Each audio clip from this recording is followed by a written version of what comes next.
No, well, we think we're recording, so we're going to just get everything set up, and then we will do a start with our same introduction. Okay. Yeah, we'll be editing out the chatter. We've got a great tech person. Awesome. Yeah, I'm just double checking that it's recording, but it looks like it's recording. So, all right, I'm gonna go ahead and start. You want to use that thing?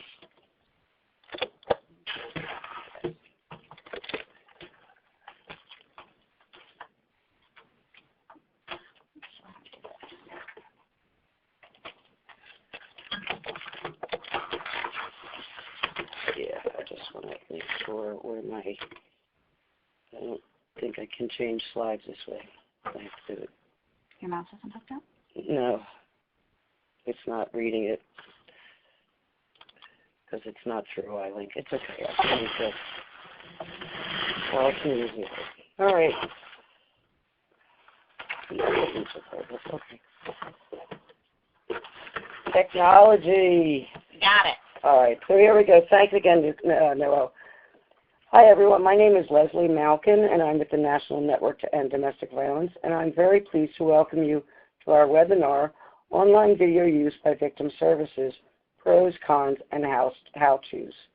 This is a joint project between NNEDV and the National Center on Domestic Violence, Trauma, and Mental Health.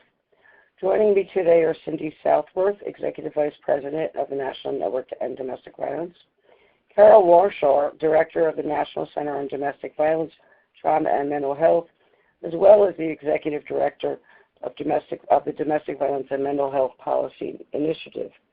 Also joining us is Noelle Dupuis from the Illinois Coalition Against Domestic Violence. Noelle is the Director of Policy and will discuss the Virtual Legal Clinic, their unique online program. And finally, Cal Fang Lee, Deputy Director of the Safety Net Team, who will be helping with some of the logistics for our webinar today. Before we begin, I'd like to review. No, all right, let's cut that out, please. At this time, I'd like to turn the controls over to Carol, who will tell you more about their project. We can't go through that fast. It's gonna. We need to pause on their slide. Okay. So hold on a second, Noelle. We're gonna just take a second to pause so they can edit this out. Go back to the previous slide. That's fine. They need time.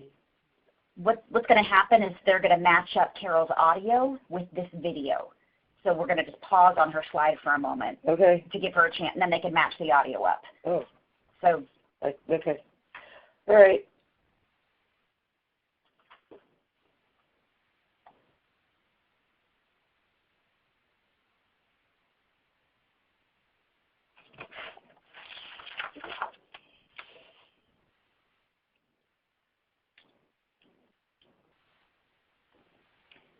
And this is Cindy Southworth. I am the founder of the Safety Net Technology Project here at the National Network to End Domestic Violence, and I want to briefly give you an overview of some of the consultation and work that we provide to the field.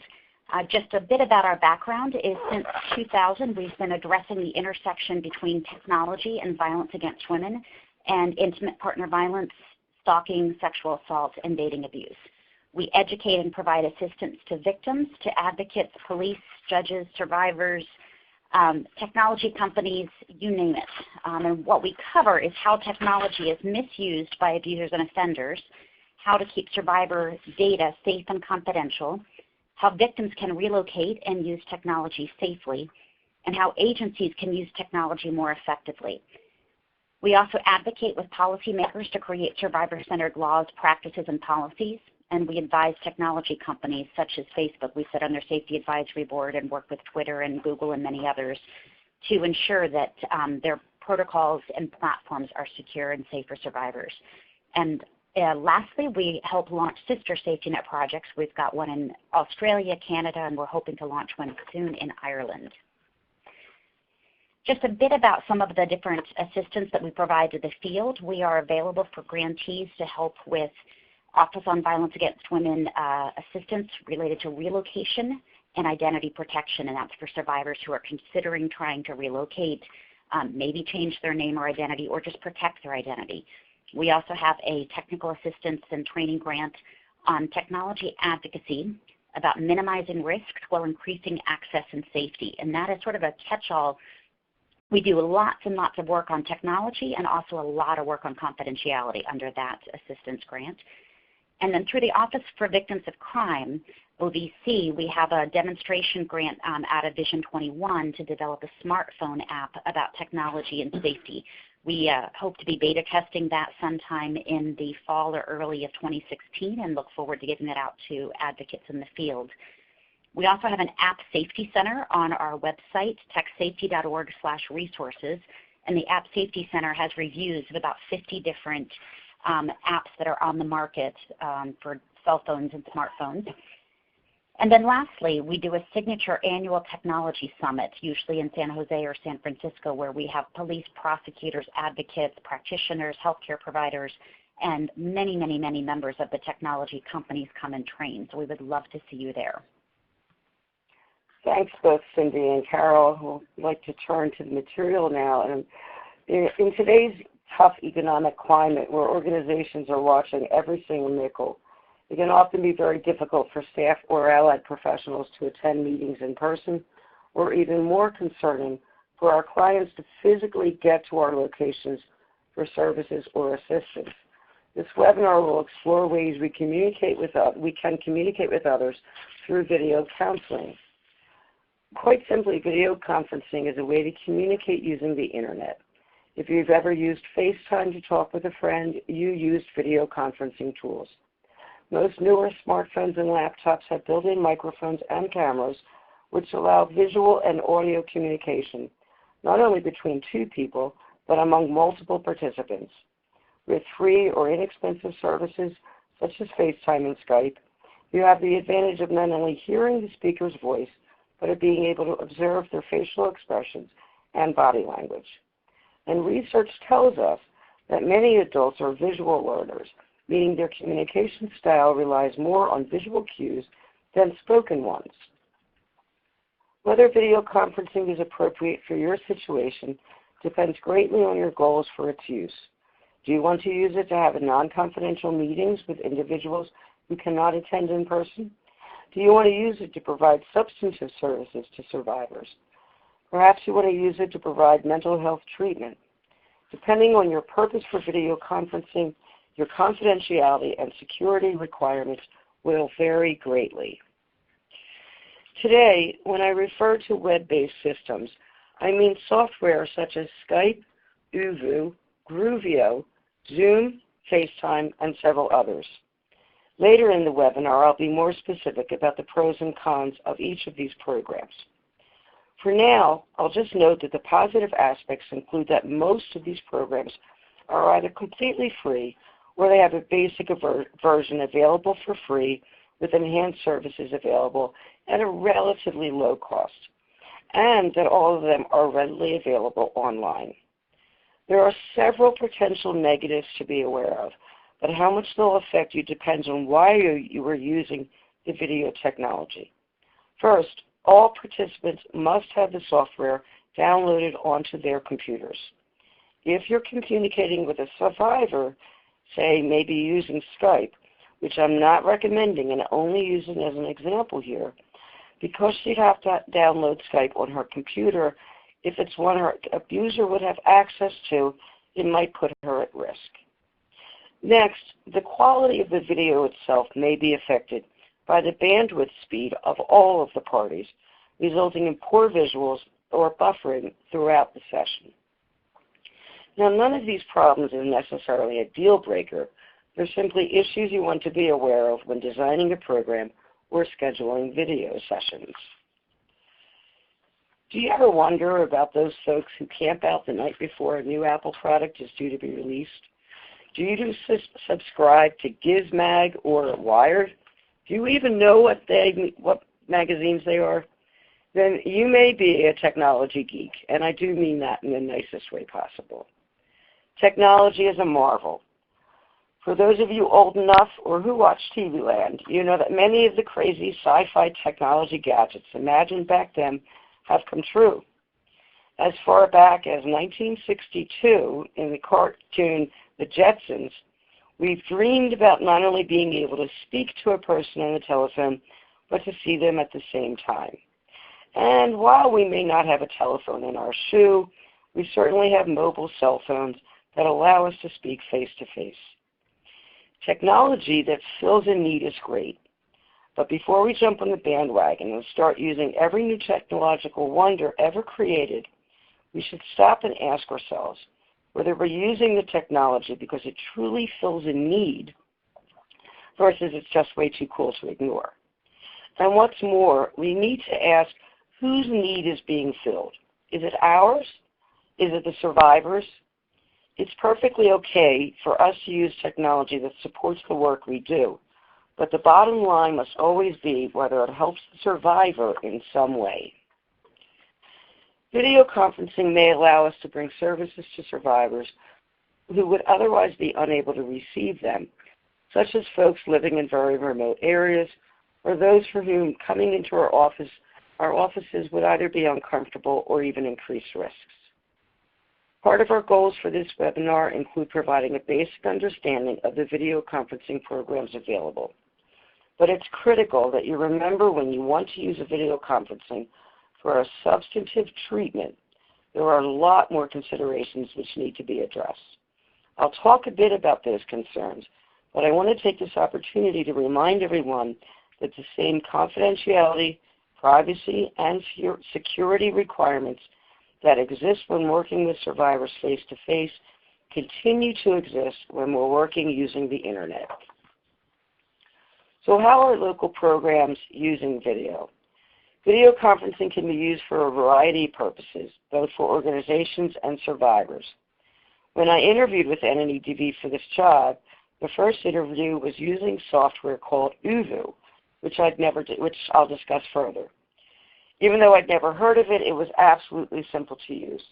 I downloaded the software onto my laptop, set up an account, sent my information to NNEDV, and voila, it was done. In fact, my biggest concern was what the background would show during the interview, and I actually removed one of the prints hanging on the wall behind me. It was very easy to use. Also, a number of our staff work all across the country. That we have staff meetings every Friday afternoon. Again, we use uvu. Everyone logs on and we have our meeting. It's easy to use, free, and serves our purposes. Video conferencing can also be used for much more substantive purposes, such as mental health counseling, legal advice, or even hearings for temporary restraining orders, as you'll see. What we're going to do now is turn to some of the innovative ways that you can use video, and I'd like to turn this over to Noelle Dupuis to explain about her virtual legal clinic. Thanks, Noelle. Thanks, Leslie. Thanks so much for having us today. I really appreciate it. So I am here today to talk about the Illinois Coalition Against Domestic Violence Virtual Legal Clinic.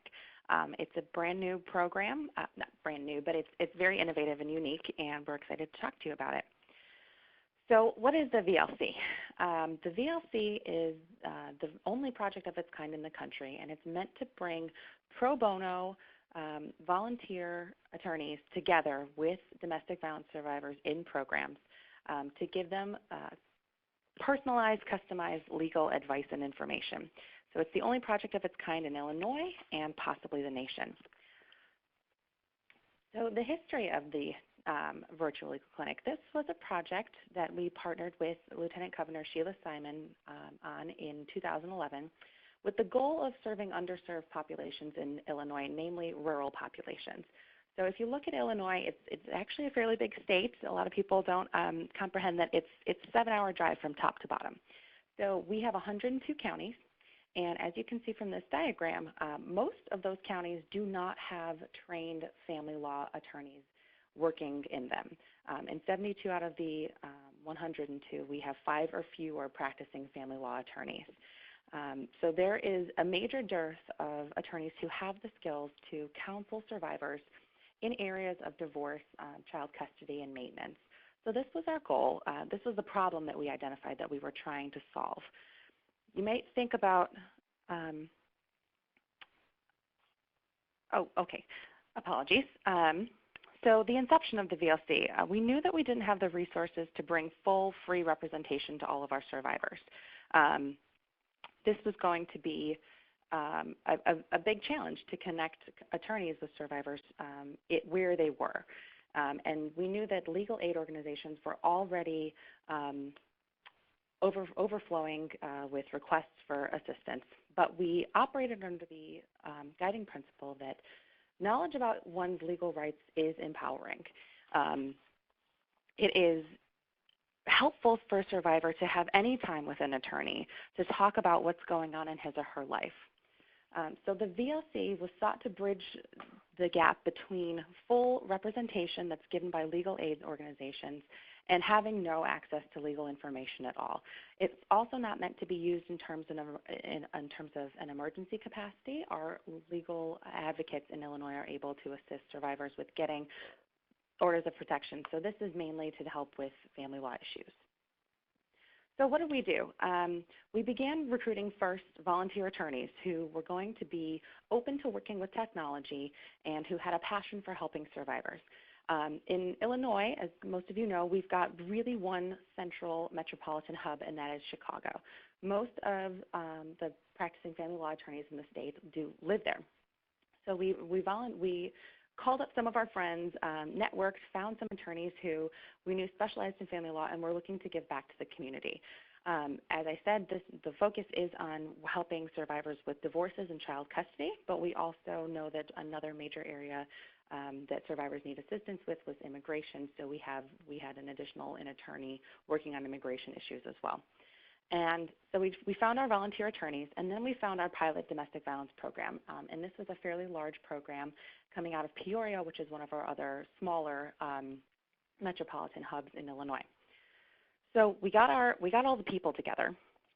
And next we chose to develop a system that would use web conferencing to connect our attorneys with survivors. So with the help of an advocate, clients who are already receiving services from a domestic violence program, so this isn't open to survivors coming in off the street, it's somebody who's already working with a program, they're going to fill out an application that will allow the attorney to do some research ahead of time, and then they're going to schedule a time for 1 hour to meet via Skype. I know Leslie talked about how Skype was not the safest way to communicate with clients. But we put some parameters in place to make sure that survivors were in a private space, that attorneys were in a private space to maintain that confidentiality and the privilege of the attorney-client relationship. And we connected them to meet for 1 hour increments. And we were able to do this in Illinois because Illinois has something that many states have, but not all. We have something called limited scope representation, which allows an attorney and a client to enter into a legally binding attorney-client relationship, but only for a specified amount of time or on a specific matter. So part of the application is a disclaimer telling the survivor that the attorney is not going to go to court with her, but they are there to answer her questions and help prepare her to move on pro se on her own. So we knew that we wanted to do face-to-face communication, and that's why we went with web conferencing rather than using the telephone to conduct these consultations. It allows an attorney and a client to see one another, to get used to one another. It allows the attorney to pick up on nonverbal cues and kind of build a trusting relationship. We knew that this was going to be something that would be hopefully less traumatizing to survivors who would be able to see the attorney that they're working with and not if they had concerns about technology. So what kinds of information can the survivor ask an attorney? Like I said, our first initial goal was to focus on family law because that's what we knew that a lot of survivors were needing assistance with. So we started off with attorneys who had experience in divorce, child custody, and maintenance. But as we expanded, we found that we were getting interest from attorneys who really wanted to help survivors, but maybe didn't have that particular skill set in family law. So now we have about 11 attorneys who are volunteering with the program who have several different areas of expertise: immigration status, credit, debt, and financial issues, employment rights and matters, and landlord-tenant issues. So we have specific, unique laws, some very, very good laws in Illinois that pertain to landlord-tenant issues and survivors, as well as workplace rights of survivors. So all of our attorneys are available to answer those questions. So the VLC today. We've expanded a great deal since 2011.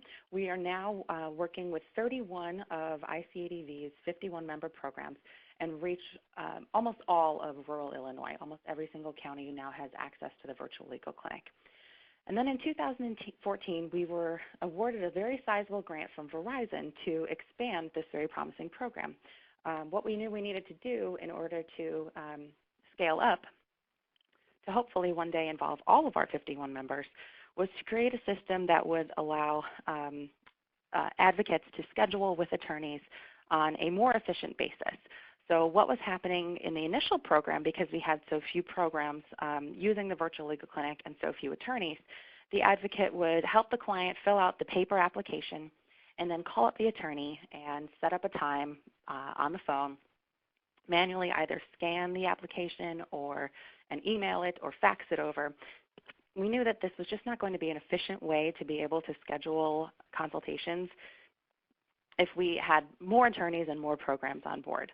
So we partnered with a local software company to create a customized online scheduling platform. So what this platform essentially automates the entire process of filling out the application and setting up a consultation time with the attorney. It's a secure site, and we've also stepped away from using Skype to allow the consultations, the web conferencing to take place within the site itself. So I wanted to show you a couple of slides. These are just some screenshots from the program. So this is the first page that a client will see that she'll get help from her advocate to fill out. As you can see at the top, we've got a step-by-step process that shows the client exactly what progress she's making as she fills out the application to speak with an attorney. And then from the attorney side, they have the ability to go in and edit their schedule, change their accounts. They will receive text message notifications, email notifications, and they have the ability within their schedule to set up some flexibility as to the number of consultations they'd like to do per month and the times in which they're available. So we get a lot of questions about, does 1 hour with an attorney really make that much of a difference? And the answer for us has been a resounding yes. This has a near 100% satisfaction rate as a program. We've gotten absolutely excellent feedback from both clients and the attorneys working with us. The story we like to tell most that we feel really embodies what the virtual legal clinic is all about is a survivor who had been told by her abuser for years, you can never leave me because there's no way the court will ever give you custody of the kids. I will get custody of the kids and you'll never see them again. So she was terrified, absolutely terrified, having trouble sleeping.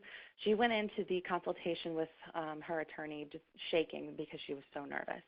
And the attorney sat her down and he talks her through the 10-factor test that we have in Illinois for best interest of the child. And he said, you know what, 8 of these weigh in your favor and 2 of these don't matter at all. So here's what we're going to do. We're going to talk about what kind of evidence you need to gather to bring into the judge to demonstrate that, yes, the best interest of the child would be to give you custody. And she came out of that consultation so relieved, so happy that she had the tools, she had the power and the knowledge to go forward. She knew she wasn't going to be able to afford an attorney to represent her and that she would have to move forward pro se. But she now had some information. She knew what to expect from the system and felt really, really listened to. So we are very proud of this program, and we believe that it can be expanded. It can be adapted for use in your state, and I'm very happy to talk to any of you if you have any questions or comments about it. So this is my information. Please feel free to give me a call or email me if you would like to talk about this further. And thank you again, NNEDV, Leslie, and Cindy, for having us on the webinar. Thanks so much for joining us today, Noelle. That was great information. Thanks, Noelle. Thank you. Bye. At this point, I'd like to go on and discuss some other programs that are being used, that are using video counseling.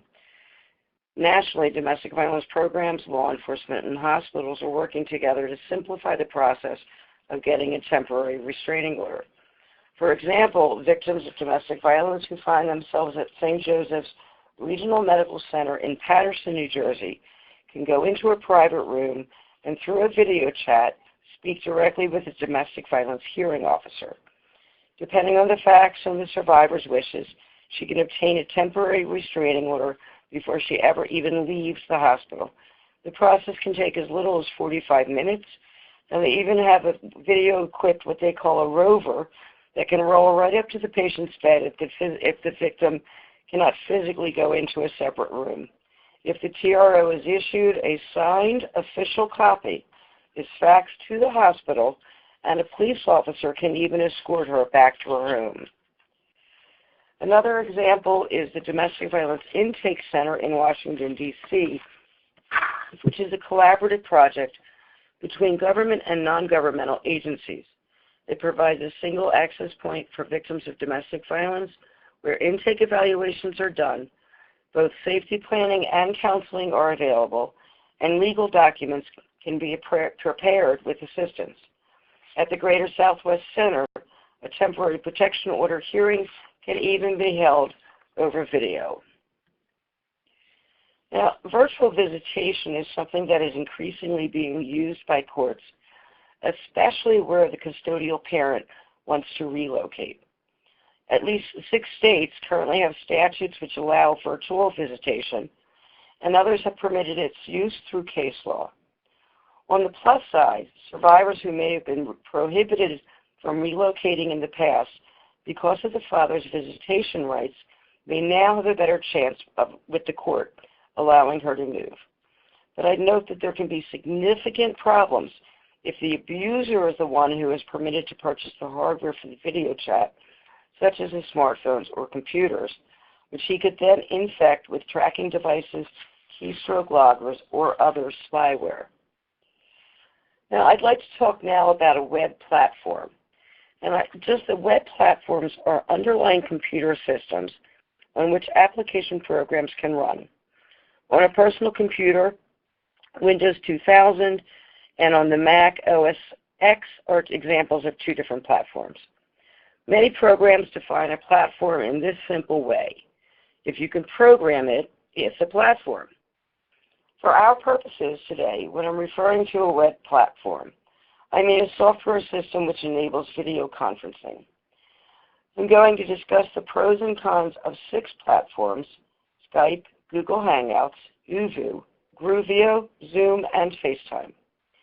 There are a number of other platforms which may offer higher quality video services, but today I'm going to focus on these 6 simply because they offer free or low-cost services. All of these 6 platforms have several things in common. They all require an internet connection. They all operate on either a Windows or Apple iOS and are free or have a basic free service available. They all allow some free call time, and some allow an unlimited number of sessions. Finally, all of them except Groovio requires a username and a password. This last requirement may raise some red flags if the purpose of using video platforms is to communicate with survivors and they are using a shared computer or device which the abuser has access to and would see the platforms installed on it. The other thing to keep in mind is that the level of encryption on these platforms may be insufficient to meet HIPAA standards, let alone VAWA and FIPSA. Always consider issues relating to confidentiality and privacy before using any video platform. I'm not vetting any of the platforms today for confidentiality, but should you choose to use a platform for a specific purpose, please remember that NNEDV is always happy to respond to a request for technical assistance. Now, looking at Skype first, Skype offers basic services for free and premium services for $4.99 a month. Basic services include one-to-one video and voice calls, voicemail, instant messaging, and file and screen sharing. However, ads are visible on the side or end bars. Premium services include group video calls and screen sharing, unlimited calls to a country or region of your choice, and no advertisements. Basic services permit 2 users at a time, while premium services allow up to 10 users. The end-to-end user's data is encrypted, but Microsoft is able to view the data. Calls are not recordable, and users can share documents. Looking at Google Hangouts, this offers live video calls for up to 10 people at a time. The calls are live streamed and not recorded. Users can share both files and photos. The end-to-end user's data is not encrypted, and Microsoft is able to view it. Another concern is that Google Hangouts automatically archives a record of the call itself. This record can be manually deleted, but the user must remember to do that for every call. I want to note that Google also offers Google Hangouts on the Air, which operates similarly, but those calls are live streamed on YouTube and recorded. These recordings can later be converted into a private file. But Google Hangouts on the Air is definitely not a secure platform and should not be used for any purpose requiring confidentiality and privacy. So Cindy, and you might be wondering why on earth did we include it in our presentation today? And just to give you some ideas on what the Google Hangout platform might be useful for, is it works really well if you want to do essentially a panel discussion during Domestic Violence or Sexual Assault Awareness Month with people that are quite comfortable speaking in public and having a large audience. So we've actually did one with 1 presenter or 2 presenters in Wisconsin and then a couple in different parts of the country, and we essentially had a panel presentation that was recorded, and it was a video chat back and forth amongst the speakers. And then many, many people could watch it live, and then we posted the recording and people could go back and see it later. Google Hangouts is also something that I do with my closest friends from my undergraduate years. Every couple of weeks we get together on a Sunday evening and do a Google Hangout, in part because it's free, and it also, because it's less secure and less encrypted, it's lower bandwidth, so it doesn't suck up as much of your internet usage, which makes it good to do a casual chat back and forth. It would also work well to do a committee meeting if you were having a statewide committee meeting of transitional housing providers or policy committee or something else where you had people not wanting to travel large distances, and then also use a product that's readily available and not heavy on the internet security. It means more private, but it also means heavier load on your internet access. So if you don't have really high-speed internet, a highly secure product might chug a bit. So for something not secure, it's a great option. Absolutely. Thanks, Cindy. Now, as I mentioned before, here at NNEDV, we have a number of staff that work remotely all across our country, from Maine to Chicago to California. We use uvu for our staff meetings, and it works fairly well. Again, calls are not encrypted, and uvu wouldn't be appropriate where confidentiality is necessary.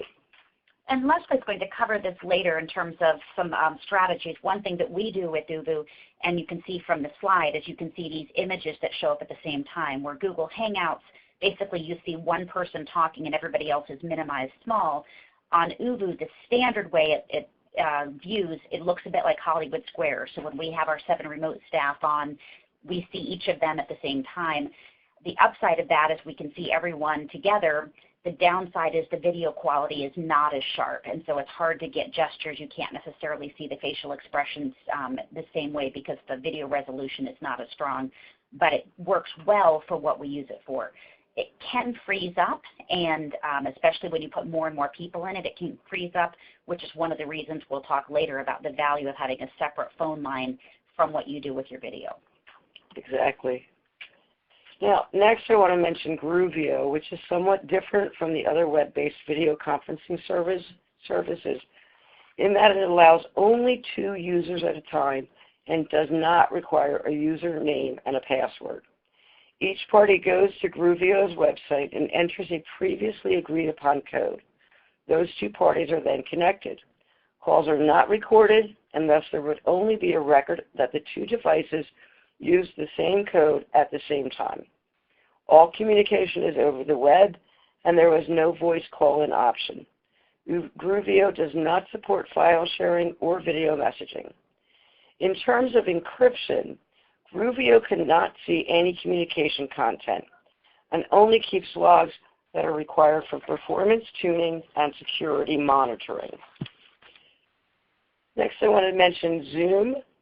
Zoom has both all free, pro, and business services. Now, with free services, Zoom offers one-to-one calls and group video chat with up to 25 people for 40 minutes at a time. The costs for the enhanced services range from $9.99 to $14.99 per month. Data can be encrypted, but it is not the default mode.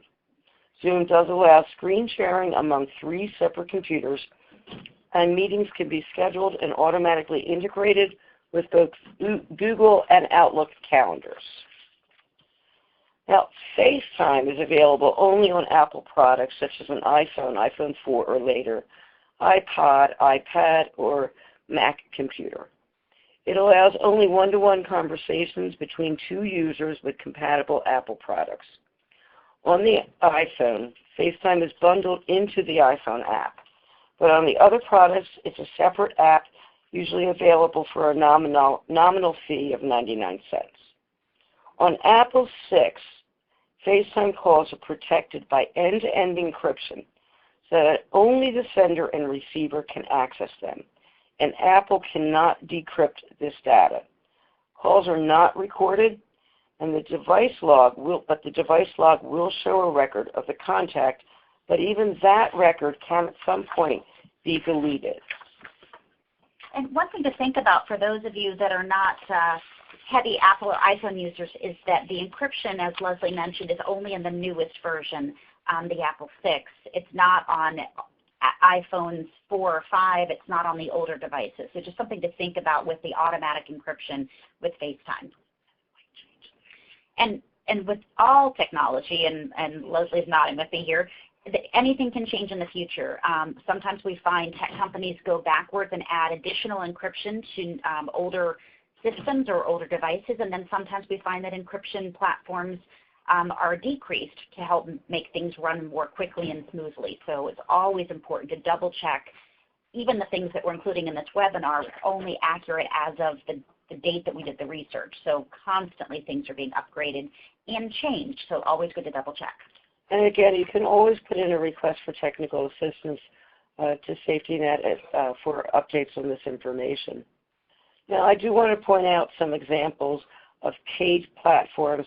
This is just a brief chart that shows some of the ones that are available. As you can see, the services that they offer vary widely, but if you're considering any of these, always remember that your main concerns should center around privacy, confidentiality, and security, and that we here at NNEDV and SafetyNet are ready to help. Now, as I discussed earlier, video technology offers many pluses.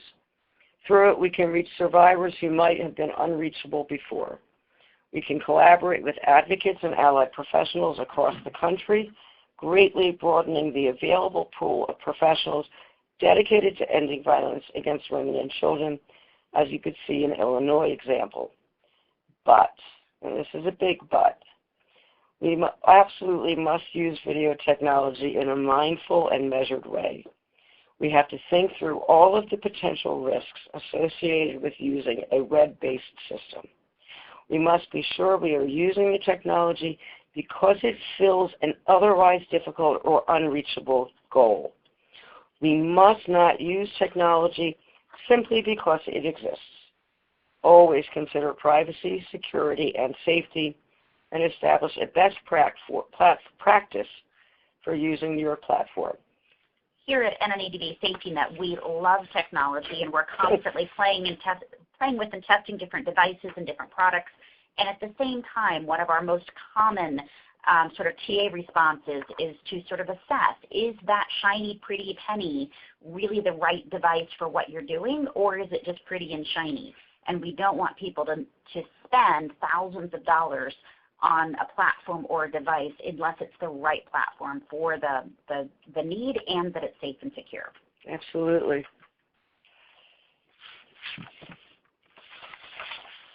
Now, you want to remember their comfort levels while you're working with technology. My dad, who is just turning 91, wanted desperately to learn how to use a computer. Unfortunately, we've tried 5 times. We even attached a Post-it note to the computer with the mark push here to start. Needless to say, my dad has not learned how to use the computer. You want to make sure that both you and anyone else that is using the computer is comfortable with it before you start using it. You want to make sure that you always get adequate training on it and that you've played and practiced with this technology before you're using it for any professional purpose. One of our new projects here is a video safety, or is a safety app center, which is available on our website, which talks about all of the different apps that are available for mobile platforms. And one of the things that we did in assessing those apps was actually download them onto our phones and use them to see how easy they were to use and what we thought of them. The bottom line in using any new technology is always practice, practice, practice. And one thing we try to do, in fact, NNEDV started using uvu internally, and it was a great experience to sort of check it out for staff meetings, but we had especially wanted to do it before we started doing interviews with candidates for positions at NNEDV. We were interviewing actually our CEO position in 2012 and realized with remote staff we wanted to be able to have video participation from everybody that works remotely, but we did not want our CEO candidates to be the guinea pigs. So we started using uvu a couple of weeks before so we could get the kinks out. And that's something I can't stress enough, that if you're contemplating using any technology, but especially video, with survivors, test it out amongst staff, have meetings first, use the video products for something innocuous and not important so that if it does fail or it freezes up or you struggle with it, it doesn't play out when you're working with a survivor. Now, you always want to prepare for technology failure. I can't tell you how many times I've had dropped calls, and even as we were preparing for this webinar today, we had difficulty getting logged on. You want to discuss the possibility of a problem with the survivor in your first sessions and establish any backup means of contact, even if it's nothing more than to say that you're going to have a phone call. You also want to specify who's calling whom back, because otherwise you end up with each of you trying to reach the other at the same time. You want to advise the survivor in advance that you will never intentionally cut the program short and that you're ready for whatever failure might occur. You also want to build up backup systems into your use of video conferencing. For example, as we've said during our staff meetings when we use uvu, we also have our colleagues connect via the telephone. So even if the uvu link fails and their video freezes, we can still communicate over the phone. So essentially we use uvu for the visual connection, but the telephone for the audio connection. And there's one other thing I want to mention that we've learned during all of our calls, is that no one on the call should be fussing with papers during the meeting. Background noises are actually seen amplified and will disrupt your meeting. Dogs will choose that moment to bark, kids to cry. Again, always be prepared for disruptions, technology glitches, and overall, why won't this work problems, because they will happen. As Cindy likes to say, no stress. But there are technology gremlins, and they will always find you. One thing to think about is always have a backup plan. And so if you start doing video-based work in any capacity, make sure you have backup phone numbers. So even if you don't do an audio line separate, which we really like, we use a conference call line that everybody dials into, and then we mute the speakers and mute the mic on our computers. Make sure you do that or you get a really bad echo and everything's in a feedback loop that sort of continues and echoes. But if you mute your computer and use a conference call line, then your phone line is always consistent and you can hear each other even if the video freezes or hangs up. One thing that I found years ago when I was working with the protection order database is we were really proud of working with the state of Pennsylvania and getting all of their local clerk of courts online so that they could issue protection orders using this system. And then I got a call one day that the internet was down in one of the courthouses, and so they were telling survivors of violence, I'm sorry, the internet is down and you can't get a protection order today. And we said, no, no, no, no, no, no. You have to have a backup plan. What did you do before the internet? Paper. You can still issue a paper protection order. Please do not turn away survivors because the internet is down. And so with that in mind, if you become reliant on technology, remember, always have a backup plan of what you will do if the technology fails. Perhaps you do a good old-fashioned phone call, and that's just fine to make sure someone gets their needs met. Because it's guaranteed at some point technology will fail.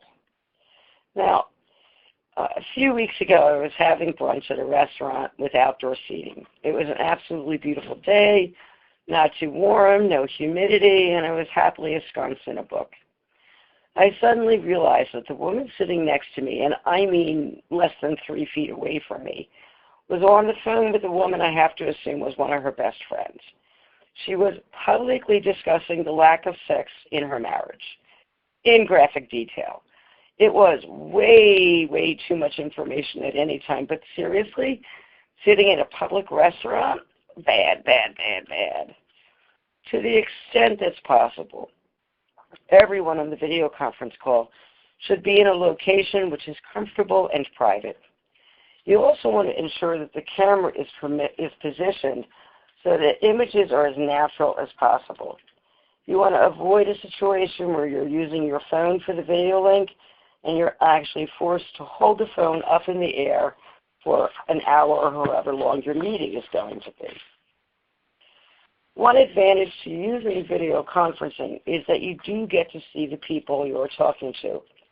Despite that, interactions over video are not actually face-to-face.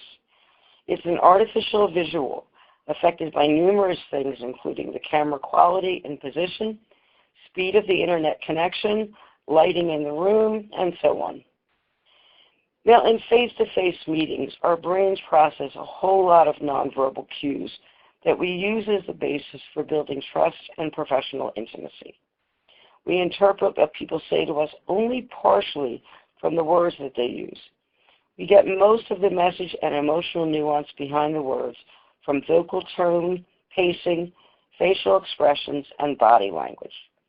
We rely on immediate feedback, the instantaneous response of others, to help us gauge how well our ideas are being accepted.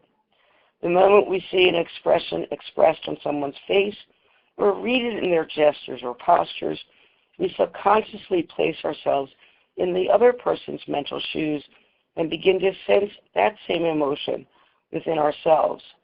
I'm pretty blind without my glasses, and I always like to say I don't hear as well if I'm not wearing my glasses, because I rely so much on that visual face-to-face.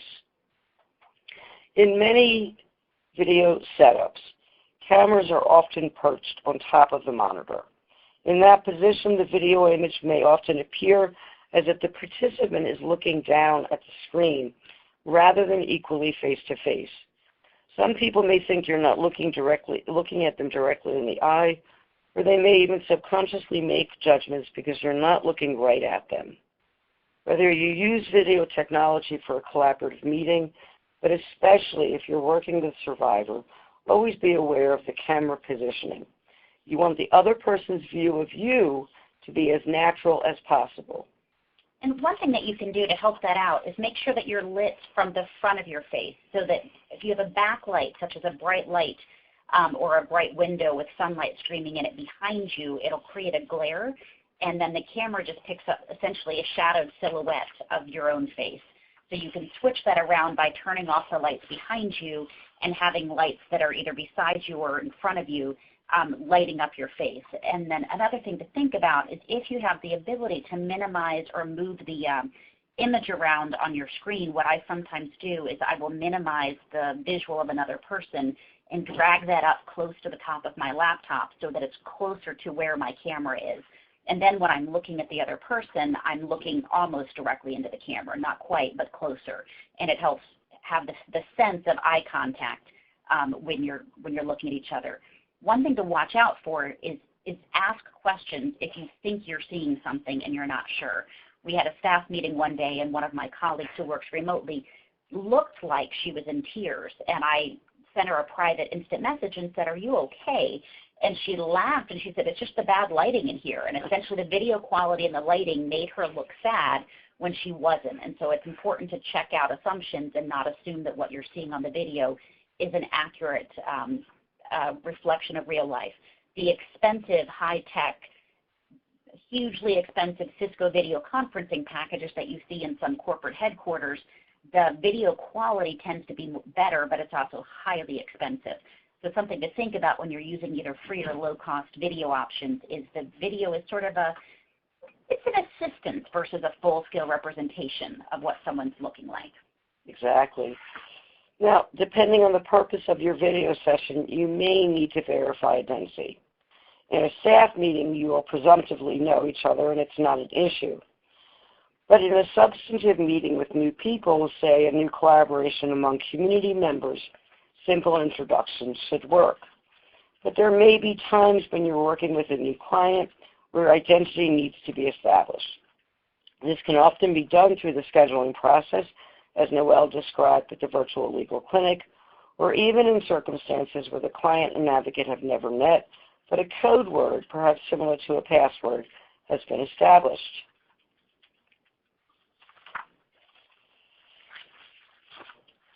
I want to point out that any time we use the Internet, there are risks we need to be aware of. This next session is a brief overview. There is far, far more information available on our website on confidentiality, privacy, and security. Don't worry about the web address to that, by the way. The next to the last slide has been listed. Now, we always want to think about safety planning first. Every time we are communicating with a survivor, we have to address safety concerns. If you add in the Internet, safety planning becomes even more critical. You should always ask where she is, whose computer is she using, who else has access to it, is anyone else present in the room or the house that she's in, did she have to download the platform you're using, or was it already installed on the computer? Communicating through a video conference or platform may be the only way she can speak with you, but always, always, always address the risk first. Now, in terms of informed consent, using video technology may not be appropriate for every situation or every survivor. Just as you would screen a client before providing her specific services, so you should screen a client before using a video platform. Consider the client's capability with the technology. Is she more like my 11-year-old little sister, who I think was born with a phone in her hand, or my 91-year-old dad, who couldn't figure out how to turn the computer on? And just a fun note, we actually have lots of ranges and ages. My 91-year-old relative of mine has gotten into Facebook so much now that she's sharing things and liking things on Facebook, but she did manage to change her entire Facebook experience into Arabic, and we had to help her walk through changing the settings back remotely. But this is by no means an implication that because of someone's age they're not able to do technology. Some of our strongest tech users are long retired, but it's so critical to talk to the person you're going to be working with. And if they are far more comfortable with a phone, then do your work with them by phone. You want the technology device to support the interaction you're having with the survivor, not to get in the way or to be a stumbling block. You know, it's not that easy to change your language on Facebook, Cindy, and I've had to do the same thing for a friend of mine who's my same age. So you want to make sure every time, that if you're working with a survivor, she understands the risks associated with the technology. You want to make sure whether her personal situation adds any additional risks, such as her abuser finding evidence of the communication on the computer. Is it going to be a one-time contact, as Noelle's virtual legal clinic, which might be easier to hide the communication than an ongoing communication? Always review the encryption and its limitations. Once you determine video conferencing is appropriate, you should start every contact with a brief review of the risks and double check that she still thinks it's a safe way to communicate. As in any relationship with a survivor, it's important to establish professional boundaries. These boundaries represent invisible structures which may be imposed by legal, ethical, or professional standards that respect the rights of both advocates and clients. These boundaries ensure that the focus of the relationship remain on the client's needs, not only by word, but by practice. It is the advocate or counselor's responsibility to establish boundaries and limits of the relationship. If you ran into a survivor in the supermarket and someone you're working with face-to-face and she's there with her 3 kids, you wouldn't say anything to indicate you know her, or at the very least, you wouldn't indicate how you know her. It's the same with video communications. If her profile happens to pop up on your Facebook feed as a potential friend, do not click on it and add her as a friend. You want to decline that. Similarly, under most circumstances, your professional contact with a client is going to occur during normal business hours. So outside of an emergency, you wouldn't work with her on a Sunday. It's the same for video services. Unless somehow it's an emergency, you shouldn't have contact outside of normal business hours or prearranged meeting times.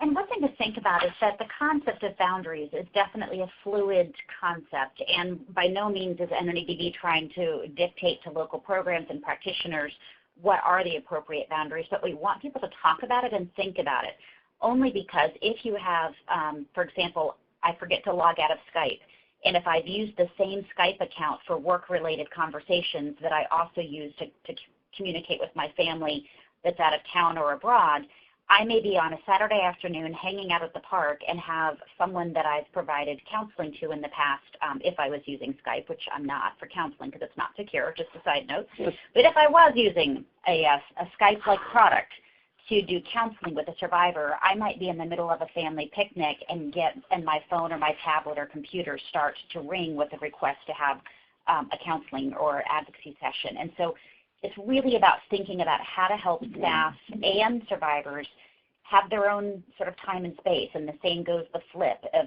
obviously wanting survivors to not have their advocate trying to check in with them when they're in the middle of a family picnic. So just something to think about and make sure your staff are talking about. Absolutely. Now, as we've indicated all along, there are risks and benefits to using videos. Sometimes you just simply need to meet in person. Not every situation is best handled via video. Sometimes with video, the distance between an advocate or a counselor and the client can create a lower level of intimacy, and trust might suffer. Some clients will be better at hiding their true emotions over video, and the advocate or counselor won't be able to correctly assess their mental well-being. Think of it as our staff colleague who appeared to be upset when in fact it was just bad lighting. This is why both initial and ongoing screening is so important. But there are benefits to using video technology. Talking to a person on the telephone limits you to the words and tones that they're using. Video does let you see the other person's face, adding information to any assessment. Video can also provide services to people who simply might not otherwise get any, such as those living in remote areas or physically unable to get to a counselor or advocate. The key here is to always be aware of the risks, minimizing the risks, while taking complete advantage of the benefits. At this point, I want to give a brief overview of the issues relating to video technology and some of the privacy, security, and safety best practices. I'm also going to make some suggestions, but I want again to emphasize that if you intend to use video technology for counseling or something similarly intensive, there is just a whole slew of more issues which you'll need to address in greater detail. My goal for today is to just provide a summary of the things which need to be on your radar. Now, in terms of safety and security on the provider side, these are all things which must be considered before using any video technology. Do you understand how the technology works and how to fix it when, and notice I say when and not if, because we all know technology will falter, the program you're using fails? Do you really understand what encryption is, and have you got the strongest possible to protect your client's personal information?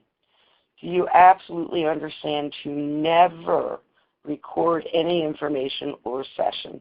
And frankly, that is so important that I have another slide in just a little bit dedicated to that point itself. Never record a session.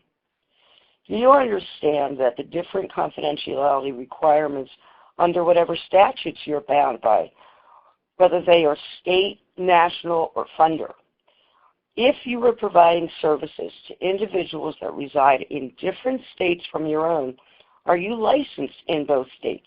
Do you have to be? Finally, what if any credentialing agencies apply to you, and have you complied with whatever regulations are set out by those credentialing agencies? When we're talking about safety and security with the survivor, it's absolutely critical that you have these discussions with the survivor.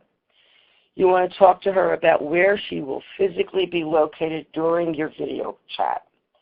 Can she be somewhere completely private without anyone interrupting her or barging in? Who else is going to use the computer that she'll be on?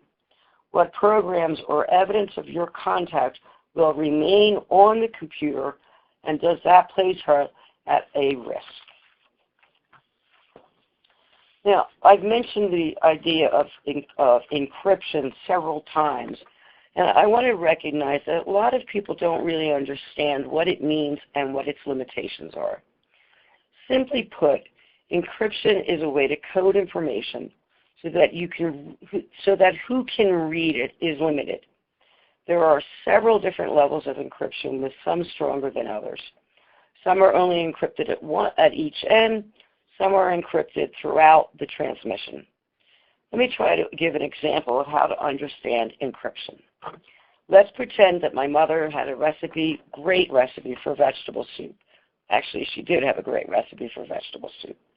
She'd made it for years, and she wanted to give me the recipe, but she didn't want my sister to have it, because even following a recipe, my sister is not one of the best cooks. So my mom drafted the recipe in email in English, but before she sent it to me, she translated it into a code only she and I knew. Then she emailed the recipe to me. Now, unbeknownst to either of us, my sister intercepted the email. However, the laugh's on her, because she didn't know the code. She couldn't read the recipe. Once I got the recipe, I could make the soup because I knew what the code was. So the recipe was encrypted at both ends. That is, when my mom wrote it out and when I received it, but before I decoded it. And it was also encrypted in transit, because even though my sister got the email, she couldn't actually read it because she didn't have the code. Simple, right? Now, you should also note that even with the best encryption, there is certain spyware that's available which could have recorded the keystrokes on my mother's computer when she wrote the recipe for the first time in English, or which could even break our secret code. You also want to be concerned about who really has the key to the code. Does the owner of the database that you're going to use have the key? If so, and even if she promises to never use that key, your encryption may be compromised. One thing to think about encryption is, like Leslie's analogy of it being sort of a decoder, it really is about, for most of encryption, it's about encryption in transit. And so when the communication is flying over the internet or through the phone lines or however it's moving, is it encrypted while it's moving? And what that means is if someone intercepts it, could they actually know what you're saying and understand it, Or would it be a series of zeros and ones? It would look like gobbledygook if it was still encrypted as it was going by. But with most encryption, and we've had many people come up to local programs and say, give us all your confidential data about survivors, we promise we'll encrypt it. And that was something that happened about 15 years ago with homeless management information systems, and we had to explain to the whole world, including the funder, that encrypting it merely protects it temporarily, and a third party has the encryption key to unlock it. And while there is what's called zero-knowledge encryption, where no third party has the key to unlock it, such as Groovio has that model, you do need to think about you're protecting it while it's moving, but you also need to think about protecting it on the device it's on, so on the survivor's computer and on the advocate's computer, because if spyware is on either or both of those devices, it will actually take pictures of the entire conversation. And so anything texted, anything written, it can intercept sound, it can intercept keys typed. So we have a lot of resources about spyware on our website, and we'll be showing that at the end of this webinar. But encryption is a phenomenal tool to help secure something, but it is not the be-all and the end-all, and it really depends on how someone is using the concept of encryption. Is it truly encrypted, or is it temporarily encrypted, and who holds the key? Thank you. Now, this slide can be reduced to its simplest terms.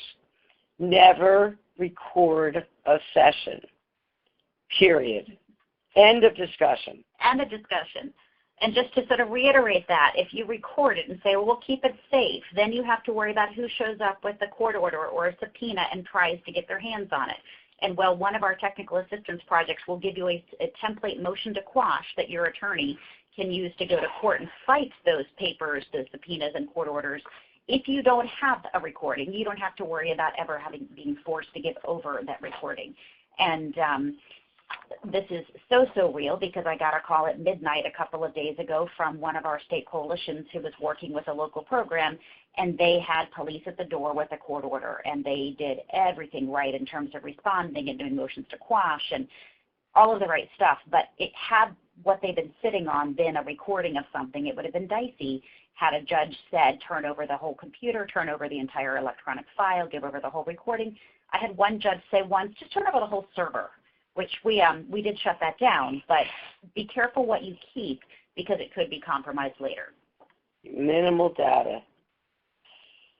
Now, as I indicated earlier, the purpose of this webinar is to provide an overview of the issues to address when using a video conferencing platform.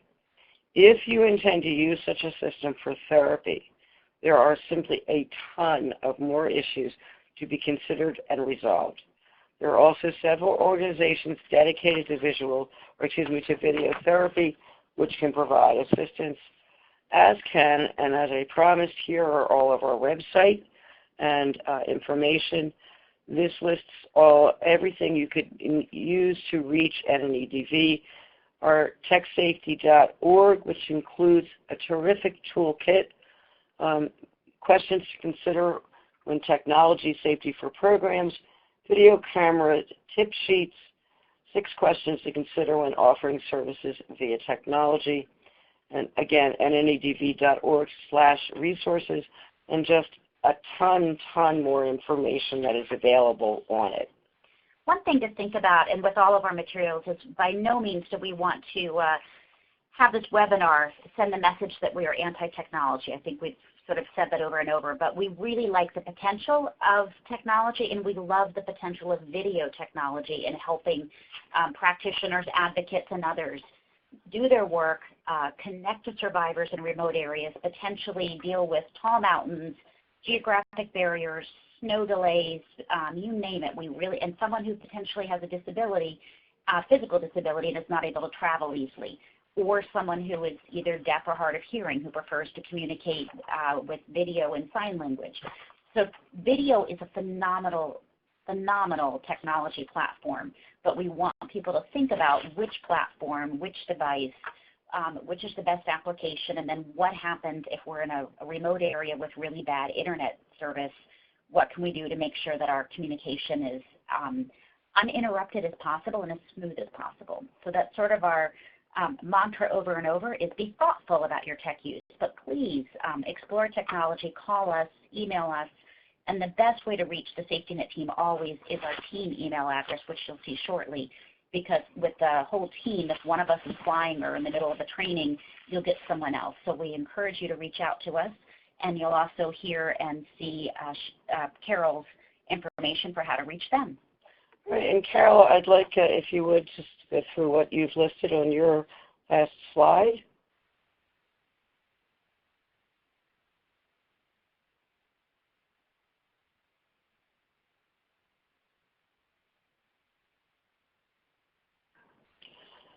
And that concludes our webinar today. I want to thank all of you for participating in it and thank all of our presenters, Cindy, Carol, and Noelle, and Cal Fang for all of her help.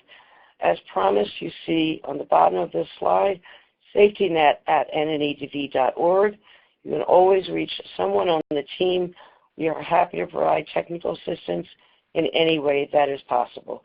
And most of all, thank you for the work that you do every day supporting survivors. Have a great day. Bye.